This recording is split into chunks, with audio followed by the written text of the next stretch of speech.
नारायणी और सोन का संगम तट है। महत्वपूर्ण क्षेत्र है, हरिहर क्षेत्र का। यहाँ गजगरा का भी लड़ाई हुआ है बहुत पहले। विष्णु जी आकर गरा का उद्धार किए और गज को उबारे हैं। इसीलिए यह एशिया का महान मेला भी यहाँ मनाया जाता है। और हरिहर क्षेत्र तो बहुत हमारे पुराने महत्वपूर्ण स्थान में आते हैं और उनको लेकर देश विदेश के सभी लोग यहाँ पर आते हैं, जलाभिषेक करते हैं, पूजन करते हैं। इसीलिए इस मेला और इस क्षेत्र का बहुत महत्व है और बहुत इसका इतिहास में लिखा गया है कि इसका बहुत इति है। नदी का भी जिक्र होता है, क्या आपके इतिहास में क्या क्या जानकारी है? हमारा जानकारी, हम तो नेपाल रहते हैं। नेपाल से हम लोग बराबर आते हैं यहाँ पर दर्शन के लिए। यहाँ पर पुरातन मंदिर है और यहाँ का सांस्कृतिक कार्यक्रम बहुत अच्छा है और ये हर देश में व्याप्त है। हमारे नेपाल में तो एकदम पूरे व्याप्त है, हर जिला में है। हर जिला के लोग यहाँ पर दर्शन के लिए आते हैं। हम लोग तो छिमेकी है, नेपाल के बॉर्डर किनार हमारा घर पड़ता है। हम लोग तो हर साल आते ही हैं। हम लोग यहाँ आकर के बड़ा आनंद हम लोगों का मिलता है, बड़ा खुश लगता है। यहाँ का सांस्कृतिक कार्यक्रम, यहाँ का दर्शन अभिलाषी बड़ी हर्ष उल्लास के साथ हम लोग यहाँ पर दर्शन करते हैं और जाते हैं। कोई तरह से दिक्कत नहीं होता है। और यहाँ का जो माँ की गंडकी की पानी जो है बहुत स्वच्छता, और यहाँ का वातावरण भी बहुत स्वच्छ है। यहाँ देखने में भी बहुत स्वच्छ है, किसी तरह से कोई किसी को दिक्कत नहीं होता है। मैं इतना जानता हूँ। सोनपुर के काली घाट पर खड़े हैं हम और पीछे जलती हुई चिताएं आपको दिख रही हैं और जो नदी बहती हुई दिख रही है ये गंडक नदी है। 9 नदियों को अपने अंदर समाहित करते हुए यहाँ तक पहुँचती है और इसके बाद वो गंगा में मिल जाती है। तो ये संगम स्थल है, इसलिए भी इस नदी का महत्व है। सोनपुर मेला का महत्व इसलिए भी इससे बढ़ जाता है। और जैसा कि हम आपको पिछले प्रोग्राम में भी बता चुके हैं कि हमारा कोई भी आयोजन धार्मिक अनुष्ठान से निश्चित रूप से जुड़ा हुआ रहता था। इतिहास इस बात का गवाह है। तो अब आप जोड़कर देखें इसको कि चूंकि पूर्णिमा में यहाँ पर स्नान होता है और उसके बाद ये सोनपुर मेला लगता है, इस दोनों को आप साथ साथ जोड़ दें और ये परंपरा 2400 साल पहले की है। मतलब चंद्रगुप्त मौर्य के काल से सोनपुर मेला लगने का जो प्रमाण है वो मिलता है। तो बहुत साफ है कि ये इसको आप कनेक्ट कर सकते हैं सोनपुर मेला और साथ में हमारे धार्मिक आयोजन को। जो नदी की धारा आप देख रहे हैं ये गंडक नदी की धारा है। जैसा कि हमने आपको बताया कि 9 नदियों को समाहित करते हुए ये धारा यहाँ पहुंची है। अब जरा इसको समझने की कोशिश करें। कल पूर्णिमा के दिन जब यहाँ पर लोग जमा होंगे, यहाँ से फिर जलाभिषेक करेंगे या स्नान करेंगे, स्नान के बाद दान करेंगे, वो जो एक परंपरा चली आ रही है।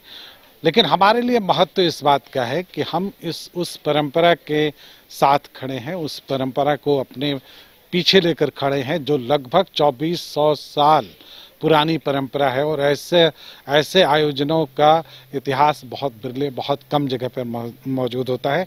हम जहाँ खड़े होते हैं हमको महसूस होता है कि हम उस ऐतिहासिक भूमि पर खड़े हैं और तब एक गर्व का अनुभव होता है।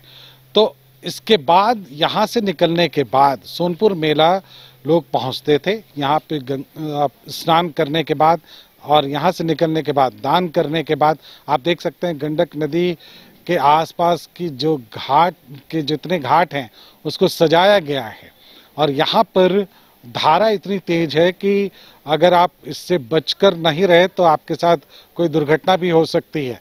तो स्नान करने के बाद आप बाहर, सुरक्षित स्नान करने के बाद आप बाहर निकलते हैं और इसके बाद का समय सोनपुर मेला का होता है। सोनपुर मेला पशु मेला कहा जाता था और उस वक्त के लिए कितना महत्वपूर्ण था कि जितने भी जानवर जो इस्तेमाल होते थे युद्धों में, जैसे घोड़ा हो या हाथी हो, उनका परचेज यहाँ से होता था, उनकी खरीदारी यहाँ से होती थी और उसमें अकबर का भी नाम आता है और दूसरे भी जितने बड़े राजा हैं उन लोगों ने भी यहाँ से खरीदारी की है, अंग्रेज़ों ने यहाँ से खरीदारी की है, उन लोगों ने भी यहाँ की व्यवस्था देखी।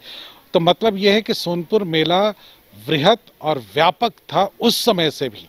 तो इसको बहुत अभी की दृष्टि से अगर हम देखें तो वो जो महत्व मिलना चाहिए था बिहार में सोनपुर मेला को, वो महत्व आपको मिलता हुआ नहीं दिखेगा।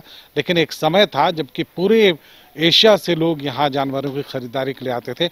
अभी भी लोग आते हैं लेकिन अब उनकी संख्या बहुत कम है, क्योंकि हमने उस परंपरा को बहुत विस्तार नहीं दिया है। हमारे ठीक पीछे अगर आप जाएंगे तो पीछे एक मंदिर है। हालांकि इस घाट का महत्व इस तरफ से भी है, दावे अलग अलग धार्मिक जो भी किस्से हैं उसके दावे अलग अलग होते हैं। यहाँ पर ये है कि जो गज है उसे मगरमच्छ ने पकड़ा था। ये बहुत फेमस धार्मिक कहानी है और उसके लिए खुद भगवान श्रीहरि उसकी मदद को आए थे और उन्होंने उसको बचाया था। तो ये मंदिर उसे दर्शाता है। तो इस घाट पर ये खास है। समझेंगे हमारे साथ गौतम और चंदन दोनों हैं। गौतम और चंदन आपको कुछ और भी बताएंगे यहाँ के बारे में। गौतम, इस स्थान का कितना महत्व आप लोगों ने हाल के वर्षों में देखा है? बिल्कुल, ये हाल के वर्षों में है। ज़्यादा कोरोना के बाद जो है, जब लोगों की भीड़ बहुत जुटी, तो ये इतिहास के पन्नों में इसका जिक्र भी है। इसके अलावा जो भीड़ जिसकी बात कर रहे हैं वो कोरोना के बाद से अब श्रद्धालुओं को लगने लगा है कि नहीं, वाकई एक नई जीवन मिली है, उस जीवन को जीना है। तो श्रद्धा के प्रति, सनातन के प्रति, अपने धर्म के प्रति जो भावना हाल के दिनों में जो बढ़ी है, वो कहीं ना कहीं इस नदी के तीर पे लोगों को ज़्यादा अट्रैक्टिव और खींच रहा है। और इस बार पहला ऐसा मौका होगा जब इतने बड़े पैमाने पर सोनपुर में इतने सारे लोग जुटेंगे। हालांकि अभी भी संख्या बताई जा रही है कि इस बार शायद सबसे ज़्यादा भीड़ जुटे। तो ऐसे में जो नदियों के किनारे जो सौंदर्य हुआ, जो पर्यटन विभाग या विभाग की तरफ से जो कुछ हुआ या केंद्र की जो योजनाएं हैं, वो तमाम वो चीज़ें अब घाटों के किनारे दिखने लगी है, जिसका जो भी एक वजह है कि पर्यटन के क्षेत्र में लोग श्रद्धा के तौर पे भी आने लगे। चंदन, आप लोगों का चूंकि इस क्षेत्र से बहुत पुराना संबंध है, तो क्या कुछ बचपन की यादें भी हैं इससे जुड़ी हुई कि किस तरह से यहाँ लोग आते थे, या आपने कभी देखा है पहले कि लोग किस तरह से आते हैं यहाँ? हाँ जी देखिए, बिल्कुल। पहले चूंकि कार्तिक पूर्णिमा के दिन मेला की शुरुआत होती है और इसी दिन उद्घाटन होता है और लोग सबसे पहले आते थे इस घाट पे गंगा स्नान करते थे। और गंगा स्नान करने के बाद ये है तो गंडक नदी, लेकिन गंगा स्नान कहते हैं। चूंकि यहाँ जितने भी लोग हैं वो, चूंकि गंगा जो है, ये गंडक जो है गंगा में मिल जाती है, इसलिए गंगा का पानी समझ के सब लोग जो है गंगा स्नान यहाँ पे करते हैं। और कार्तिक पूर्णिमा का दिन विशेष महत्व है और इस घाट की भी जो महत्व है वो काफी विशेष है। तो इसके बाद जो गंगा स्नान के बाद पूरी रात जो है लोग सोनपुर मेला घूमते थे। और चूंकि सोनपुर मेला एशिया महादेश का काफ़ी विख्यात मेला था और कई लोग ऐसे भी होते थे जो घोड़ा, और चूंकि पालतू जानवर के लिए ये पशु का मेला है, तो जो लोग आते थे वो गंगा स्नान भी करते थे। और रात में तो मतलब आप ये कहना चाह रहे हैं कि जंगी जानवर तो यहाँ मिलते ही थे जो जंग में इस्तेमाल होते थे, पालतू जानवरों के लिए भी ये इम्पोर्टेंट था? जी बिल्कुल, यहाँ तरह तरह के जानवर जो हैं वो मिलते हैं अभी भी। जो हालांकि कुछ चीज़ें जो है जरूर खत्म हो गई है, जैसे पहले हाथी भी बिकती थी, ऊँट बिकती थी, कुछ धीरे धीरे धरोहर जो है वो खत्म होती जा रही है। लेकिन अभी भी जो जानवरों का सिलसिला है वो पशु मेला अभी भी बरकरार है। चलिए, तो ये बहुत इम्पोर्टेंट है। कार्तिक माह में जो जल स्रोत हैं वहाँ पर हमारे पर्व त्यौहार ज़्यादा हैं। अभी कुछ दिन पहले छठ मनाई गई है जो कि एक जल स्रोत के साथ है। फिर कार्तिक पूर्णिमा का अपना एक महत्व है। ये ऐसा क्यों है, ये शोध का विषय है। लेकिन फिलहाल हम आपको उस घाट का दर्शन करा रहे हैं जहाँ कल पूरी आस्था से लोग, कल या परसों जब भी पूर्णिमा की तिथि आएगी, अलग अलग मुहूर्त में लोग यहाँ पूरी आस्था के साथ डुबकी लगाएंगे, इस उम्मीद में कि वो जो कुछ भी करते हैं वो जो कुछ भी कर्म करते हैं उसमें अगर कुछ गलत है तो प्रवाहित हो जाए और जो बच जाए वो उनके हिस्से का पुण्य हो। तो हम अपने हिस्से का पुण्य समेटे हुए यहाँ से इजाज़त लेते हैं। नमस्कार।